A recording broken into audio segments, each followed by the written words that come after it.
28শে August সন্ধেবেলায় 7টার সময় ছিল আমার অ্যাডমিশন। আর ঠিক 29 তারিখে সকাল 9:30টায় ছিল আমার ওটি সি সেকশন। আর তার জন্যই আমি ভর্তি হয়ে গেছিলাম ফর্টিস আনন্দপুর বাইপাসের ধারে বেসরকারি নার্সিংহোমে। আর নার্সিংহোমে ঠিক কদিন থাকার পরে ওদের একটা রুলস অ্যান্ড রেগুলেশন আছে যে সি সেকশনের পরে ওরা অবজারভেশনে রাখে। আর বিশেষ করে যেহেতু আমার সুগার আর আমার বাচ্চাকে, তার জন্য ওরা অবজারভেশনে রেখেছিল। 3 দিন অবজারভেশনে থাকার পরে রিপোর্ট ঠিকঠাক আসার পরে ওরা ওখান থেকে রিলিজ করেছিল 1 তারিখে সেপ্টেম্বর মাসে, 1 সেপ্টেম্বর।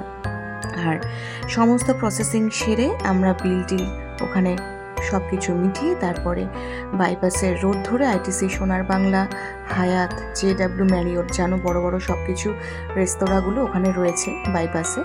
তো তারপরে আমার দিদির সাথে ছিল, আমার বড় পিসির মেয়ে। দিদির একটু ছোট্ট ছেলে আছে, তার জন্য ও সাথে করে আর আনেনি, দুরন্তপানা করবে বলে বাড়িতে ওকে রেখে এসছে। আর দিদি আমাকে সাহায্য করেছিল আমার বাড়িতে আসার জন্য। আর খুব সুন্দর করে আমাকে আমার হাজব্যান্ড এটা সারপ্রাইজ দিয়েছিল, পুরো একদম সিঁড়িতে বেলুন দিয়ে সাজিয়ে দিয়েছিল। একটা ওয়েলকাম টাইপের একটা ও মানে থিম সেটাকে ভেবে রেখেছিল কি করে আমাদের স্বাগত করা যায়। তো বাড়ি পৌঁছতে পৌঁছতে জ্যামে একটা সন্ধে হয়ে যায়। আর বাইপাসের রোড দিয়ে আসতে গিয়ে আমার খুবই কষ্ট হচ্ছিল, কারণ সদ্য সি সেকশন করে আমার আসা। তো দিদি বলছিল তুই থাক, আমি ধরছি, তুই হেঁটে যা। কিন্তু মারা তো জানোই সব কিছু পারি না এমন কিছুই হয় না, চেষ্টা করলে একটু হলেও পারা যায়। তাই আমি ওকে নিয়ে বললাম যে তুই ছাড়, আমি আস্তে আস্তে উঠবো। তো বাবা এখানে একটা নিয়ম পালন করে নিল যে কিছু একটা লোহার জিনিস বা কি ঠেকাতে হয়, সেই কাজটা করে নিয়ে তারপরে আমরা আস্তে আস্তে উঠে পড়লাম সিঁড়ি বেয়ে আমাদের ঘরের উদ্দেশ্যে, সুইট হোমে।